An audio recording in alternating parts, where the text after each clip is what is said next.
अस्सलामुअलैकुम। हमारी आज की वीडियो बीवी और शौहर के मुतल्लक है।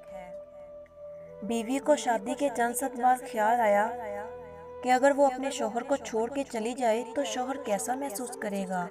ये ख्याल उसने कागज पर लिखा। अब मैं तुम्हारे साथ और नहीं रह सकती। मैं अब बोर हो गई हूँ। तुम्हारे साथ मैं घर छोड़कर जा रही हूँ, हमेशा के लिए। इस कागज को उसने मेज पर रखा और जब शौहर के आने का टाइम हुआ तो उसके रद्द-ए-अमल देखने के लिए बिस्तर के नीचे छुप गई। शौहर आया और उसने मेज पर रखा कागज पढ़ा। कुछ देर की खामोशी के बाद उसने कागज पर कुछ लिखा।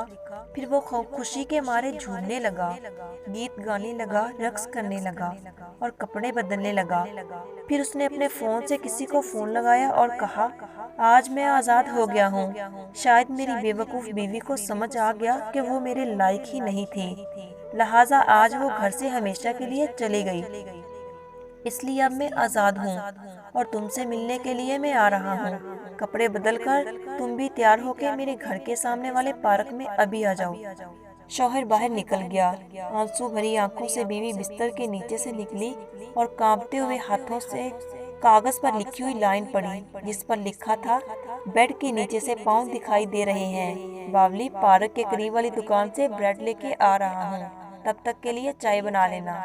मेरी जिंदगी में खुशियाँ तेरे आने से हैं, आधी तुझे सताने से हैं, आधी तुझे मनाने से हैं।